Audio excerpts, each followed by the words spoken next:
खऱ्याखुऱ्या औद्योगिक वापरासाठी जिल्हाधिकाऱ्यांची विक्री परवानगी आदेश न मिळवता विक्री व्यवहार करून महसूल बुडवत टायरची टीना इन्फ्रा प्रायव्हेट लिमिटेड कंपनी दिमाखात सुरू।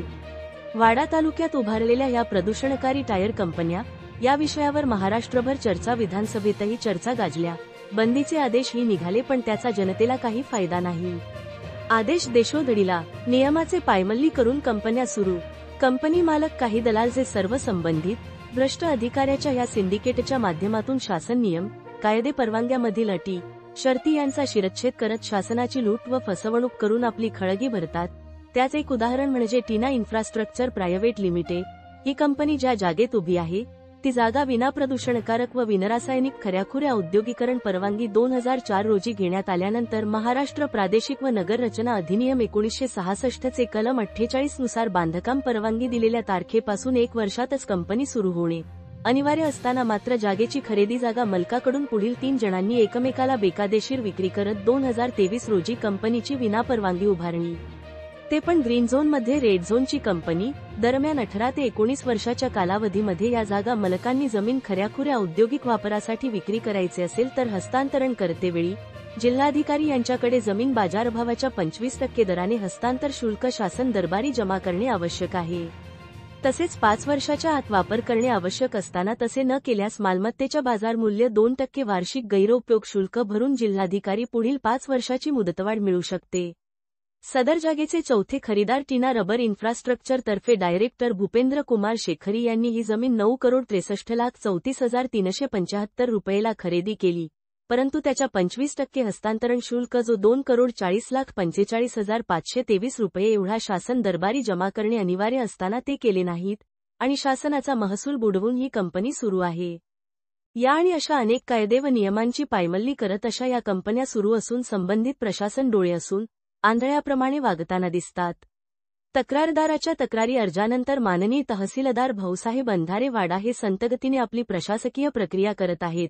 परिणामी मनसेने जनतेच्या प्रदूषणाच्या तक्रारीनंतर पाठपुरावा व माहिती अधिकारात मिळालेल्या माहितीनुसार या विषयांना गांभीर्याने घेत प्रदूषण नियंत्रण विभाग, जिल्हाधिकारी विभाग व तहसीलदार विभाग यांना तातडीने कारवाईचे, वस्तुस्थितीचे प्रतारणा करण्याचे निवेदन म्हणा किंवा सूचना या चॅनलच्या माध्यमातून करत असून जर प्रशासनाने दुर्लक्ष केले तर मनसे आंदोलनाच्या माध्यमातून व सनदशीर मार्गाने हा लढा पुढे चालूच ठेवले। तसेच चॅनलच्या माध्यमातून पुराव्यासह टप्प्याटप्प्याने सविस्तर बातमी प्रसारित करेल, तर पाहायला नक्की विसरू नका पुढील भाग। वार्ताहर इंडिया न्यूज 28 साठी प्रणय प्रभाकर पाटील, पालघर जिल्हा ब्युरो चीफची रिपोर्ट। अर्जात नमूद केलेल्या मुख्य मुद्द्याबाबत सखोल चौकशी करून शासनाचे प्रचलित नियमानुसार आवश्यक ती कारवाई करण्यात यावी असे लिखित पत्र दिले। मात्र वाडा तहसीलदार सन्माननीय भाऊसाहेब अंधारे ही सदर चौकशी संतगतीने सुरू असल्याचे कळते। हाच जर एखादं काम, महसूलचं काम जर एखाद्या गरीब शेतकऱ्याने बुडवलं असता तर त्याच्या घरी मंडळ अधिकारी, तहसीलदार, आपले तलाठी यांनी वारंवार फेऱ्या मारल्या असत्या, परंतु मागील 15 वर्षापासून मंडळ अधिकारी, तलाठी कप्प का बसलेत हा मी एक प्रश्न विचारतो। त्याच जोडीला आम्ही आपल्या माध्यमातून सन्माननीय उपजिल्हाधिकारी यांना कळवू इच्छितो की बाबा रणजित देसाई साहेब या पुढील जर 8 दिवसात आपण याबाबत ठोस निर्णय नाही घेतला तर आपल्या कार्यालयामध्ये महाराष्ट्र नवनिर्माण सेना तीव्र आंदोलन छेडेल व ह्या आंदोलनास वाडा तालुक्याचे तहसीलदार भाऊसाहेब आंधळे हे जबाबदार असतील। तीव्र आंदोलन होणं गरजेचं आहे। बघा, या कंपनीचा इतिहास जर सांगायला गेलात तर कुठलीही परवानगी न घेता कंपनीने काम पूर्ण केलं। आम्ही माहिती अधिकारामध्ये जी माहिती मागवली त्या माहिती अधिकारामध्ये आम्हाला सरळ सांगितलं गेलं आहे की आपण अपेक्षितलेल्या उपरोक्त कागदपत्रांचा या कार्यालयाच्या अभिलेखामध्ये शोध घेतला असता सद्यस्थितीत अपेक्षित असलेली माहिती आढळून येत नाही, त्यामुळे आपण अपेक्षितलेली माहिती सद्यस्थितीत आपणास पुरवण्यात येत नाही, त्याबद्दल दिलगिरी आहे। हे कोण लिहित आहे? राहुल ददाने साहेब, जनमाहिती अधिकारी, सहाय्यक नगर रचनाकार, ह्यांनी हे आम्हाला लिहून दिलेलं आहे। तर आम्हाला तेच सांगायचं आहे की जर कुठल्याच प्रकारचं परवानगी नाही आहे तर हा प्रदूषणकारी कारखाना चालतोच कसा. जर आम्हाला ह्या बाबतीत अजून तुम्हाला सांगायचं आहे की नगर रचनाकार ढवळसिंग मॅडम, आपण या बाबतीत लक्ष देणार आहात का.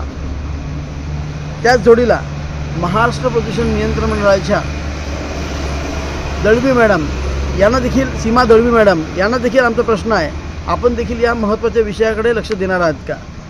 मागेच काही दिवसाआधी अधिवेशनामध्ये या अनधिकृत कंपन्या, प्रदूषणकारी कंपन्याचा विषय निघाला होता. त्यावेळेला सदर कंपन्यांना उत्पादन बंद करण्याचे आदेश दिले होते. परंतु असं असताना देखील ह्या कंपन्या राजरोस चालू आहेत. तर यामागचा आका कोण. मागील आठवड्यामध्ये सन्माननीय पालकमंत्र्यांची इथे बैठक झाली. या जनता दरबारामध्ये लेखी तक्रारी करून देखील ह्या कंपन्या चालू आहेत. यामागे नक्की कोणाचा आशीर्वाद आहे.